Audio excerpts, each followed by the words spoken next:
In 1972, Australian blues rockers Carson blew the house down in Melbourne with the Harvest release Blown, and from it the track Banana Power.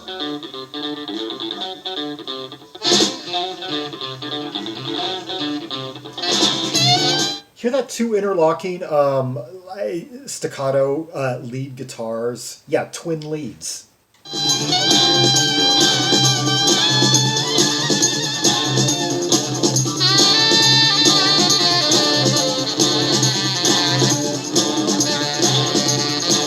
It wasn't long before that saxophone just came in there and took command, and you hear that tambourine just flanking it.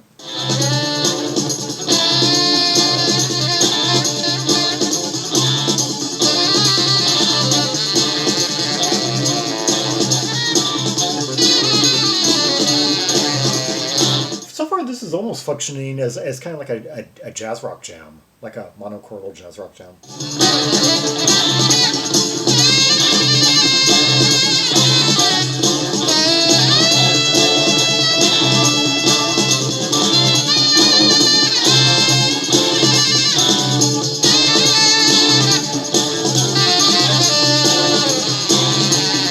It's all in D.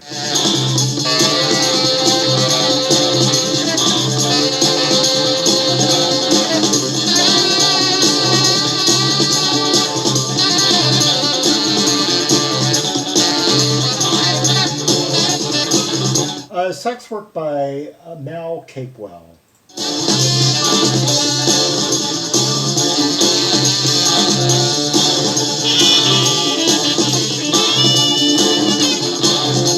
Changes in sax.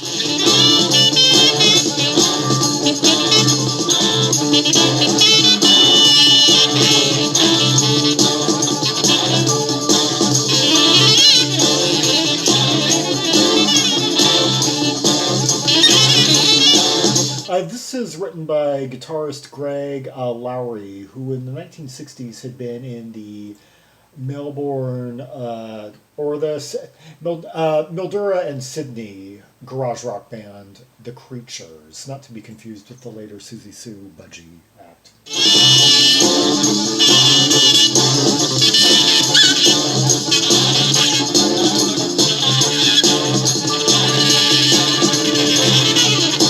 Getting a little bit more distorted there, I like it.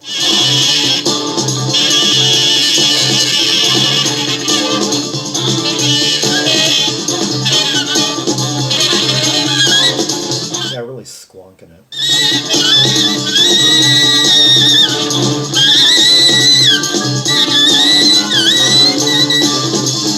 Hear those light keyboards right under it? I heard this ascending. Dun, dun, dun, dun, dun. I'm wondering if that's going to get more prominent.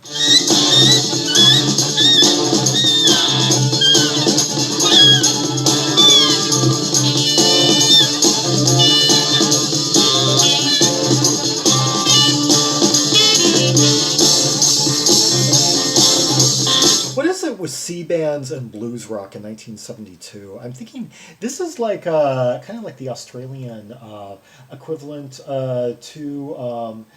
Well, it's basically first of all, to the English band. I think of this album as like the Australian answer to Chicken Shack's Imagination Lady, which came out the same year. And I'm also thinking it's kind of like the Australian equivalent to the Canadian band Charlie, as in spelt with two E's. Yeah, not to be confused with the English hard rock band from later in the decade, Charlie, but the Canadian hard rock blues rock band. The from Montreal with Walter Rossi. Yeah, that put out one album in 1972.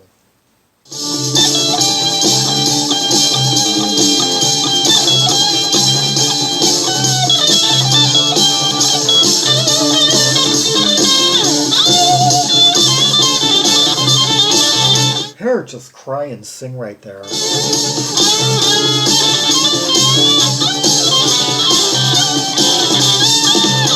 Her just slice away with those bends. I hear the bass also kind of like encircling it and rising up and down around it.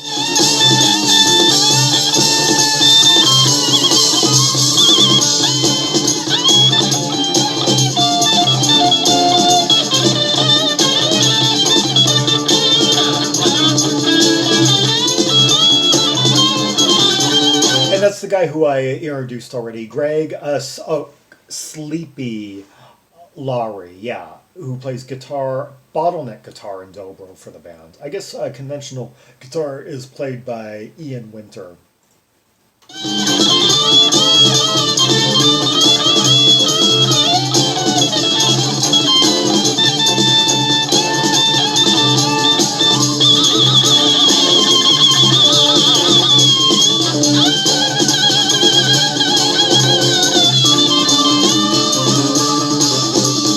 Oh, hear the bass going up and down once again around that, and just hear those notes. Hear it just like kind of like break up, like on the verge of dissonance. This.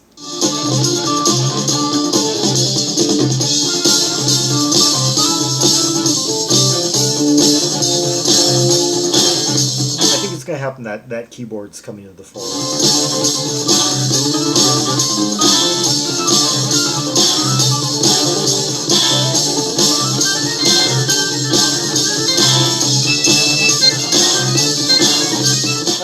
They needed to mic it a bit better. It's not really rising quite like it should. I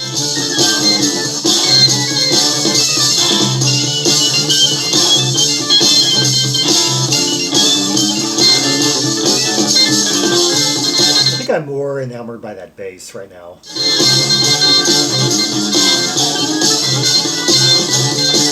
It's an alright psych sound, you know, that psychedelic organ sound. I just wish it was like thicker and more frontal, more kind of like piercing right through like those other instruments were.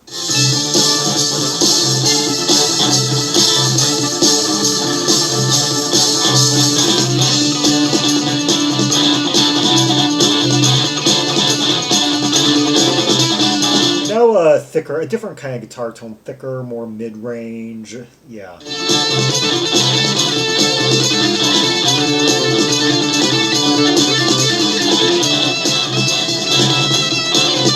Just a tad bit fuzzy.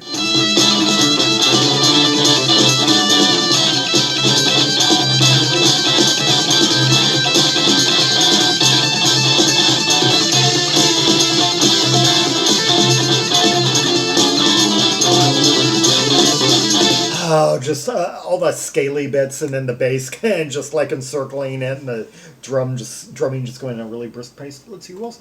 Gary Clarke is the bassist here, and he was in a few bands. Let's see, 60s garage bands. It looks like. Actually, he's from New Zealand. Yeah. And Larry and the Ladders, The Challenge. Okay, so the Challenge was his 60s era, like. Garage psych band, and drums Tony Lunt, and once again a few 60s he was in a band with Charles Tumahai, yeah, who later turned up in Bebop Deluxe, and subsequently in the band Buster Brown. I'm not familiar with that one actually. I'll have to bookmark that. Yeah.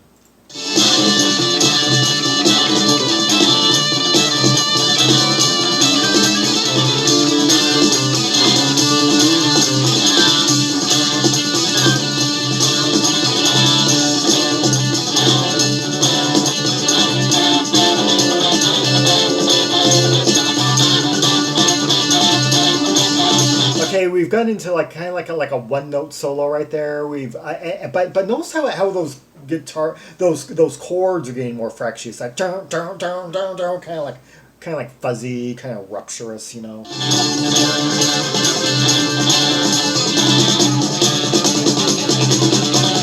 Well, just for a minute they were some really brash chords were coming in.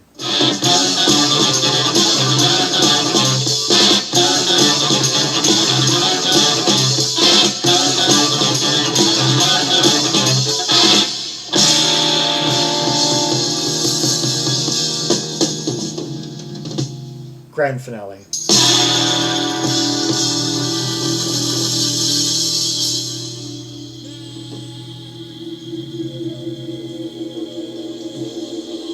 Getting all steamy, kind of hellacious.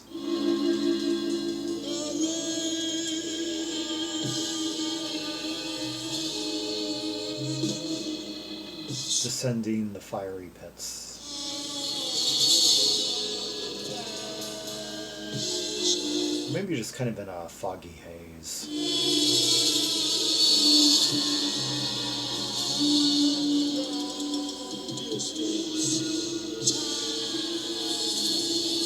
Ah, someone's saying something.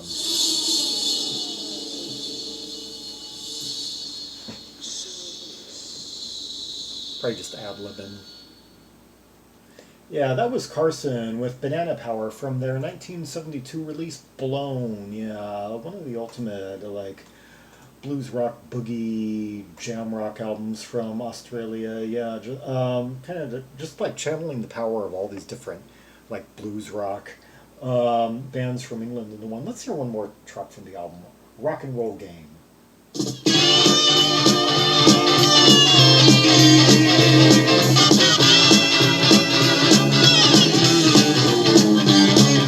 Okay, some unexpected moves for a track like that. Yeah.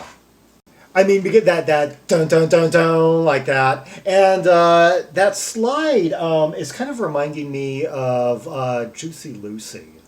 But then again, off the top of my head, I only have like 2 earworms from that band. There's this one song I'm thinking of that makes like this really wobbly slide, like its central point of interest. Kick it up, dance on the beer stain, dance hop on. Kick it up, dance on the beer stain, dance hop on. Kind of like a hyperactive jump blues boogie.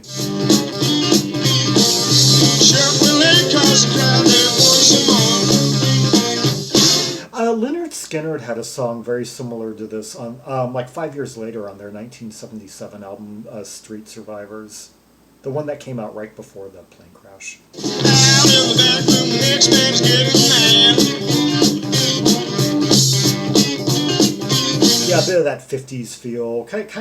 I'm thinking kind of maybe somewhere between like the late 40s jump blues and like mid 50s Bill Haley and the Comets. Out in the back room, the next man's getting mad. 20 minutes overtime candy, all that thing.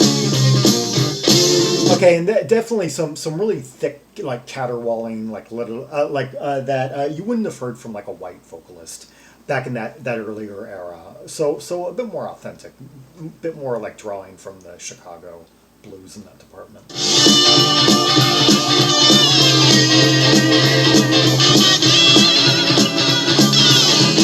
Yeah, that chord right there, that chord, that progression right there, and this. That doo-doo-doo-doo, that dun dun no, and then that rapid descent. Yeah, breaking up what otherwise might be a rather mundane 1-4-5 type progression. Yeah, throwing in some unpredictability, some really abrupt rhythmic changes there, and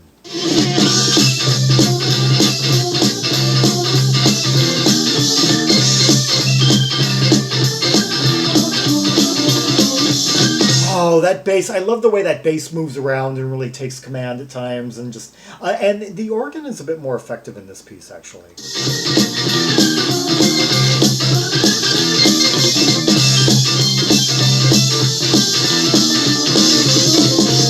Yeah, the organ and bass are really dominating here.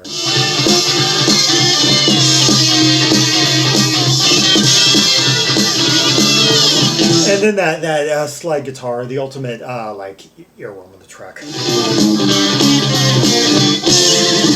up the gear, we got another job tonight. I love that wiggly sound. Do you hear that wiggly sound of the slide guitar? That demo.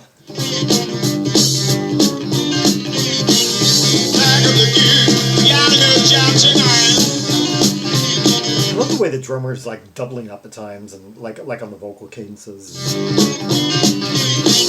gonna get back if we just don't time it right. After 10 years, all they'll seem the same. Oh, just that Dobro guitar, just finding every way to like accent this like high and low and. After 10 years, all they'll seem the same. Yes, yeah, I love that rhythmic double up on the second iteration of each on the second couple of each verse. That dun dun dun dun dun. just playing that old rock and roll game. Hey!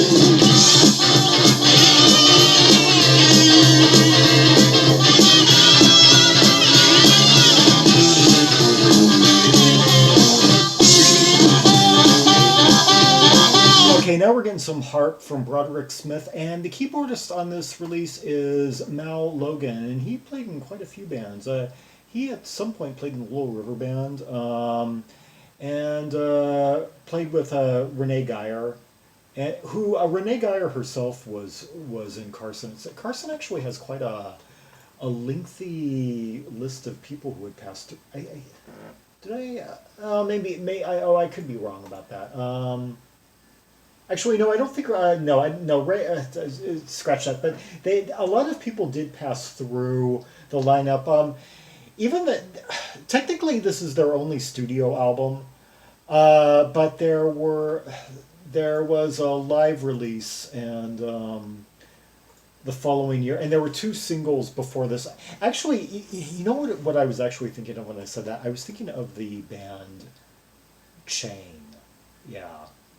There was another blues rock band from Melbourne called Chain, and I do believe that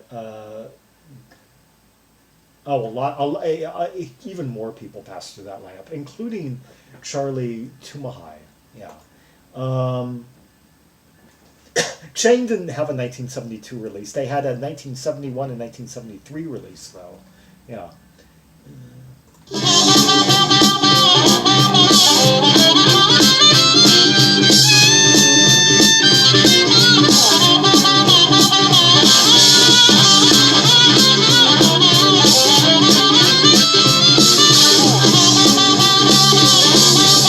Quite a full harp, quite a full mouth of harp, no pun intended.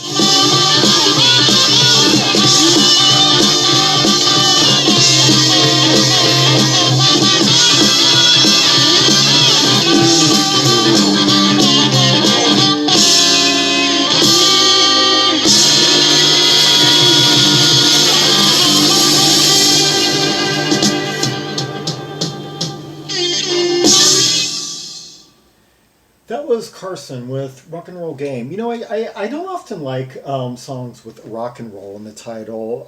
They usually turn out to be filler, like on 70s albums, but that's an exception. But then again, music like this, the objective isn't really to be creative so much as, because you're just taking a standard form and doing your impression of it, but is to load it with energy. What really gives kind of like a blues rock track that X factor, a distinguishing quality, is that you a certain soloist or lead player, in this case a couple of them, are just supposed to really hammer it in a certain way. Maybe throw like a choice key change that shakes things up, and we had that da-na-na, and then we had a few rapid bass runs. We had some like doubling up. Emphasis on the rhythmic pattern. And we had that just really searing, piercing bottleneck slide throughout. And then the track before, and then of course we also had some tasty cross-referencing of different, like, I don't know, late 40s to mid 50s American stuff, like Chicago blues, Bill Haley and the Comets, jump blues, and the track before that was more kind of like a monochordal jam that just gave space to all this like really searing, fiery soloing, from in the sax and guitar, and it set 2 guitar sections and two different saxes, 2 different guitars, and even a bit of organ here and there. Yeah, Carson, with 2 great tracks from their 1972 release, Blown, Rock and Roll Game, and before that, Banana Power. Yeah. Carson, from their only studio album, would put out, put out 2, I said it already, they followed this up with a live album, and then the members scoured about to all sorts of places. Anyway. For more Rubies and Sapphires from the Carson album and other Australian acts of the New Zealand acts of the 70s and 80s. See the directory of albums from Oceania, linked in the description below. Yeah, including some of the other ones I mentioned, like Chain and Renee Geyer and Lure Band and all that. Yeah. Like and subscribe, follow me on social media, share the video, and leave a comment if there are any observations you have about the two tracks we just heard. The interplay, the intensity, the soloing, like the scaling, the just fractiousness at times of it all, and even the lyrics. If you had any observations about them, I really wasn't paying attention though. Until next time, this is Zaragon, the world's most air-traveled trimaximalist, signing off.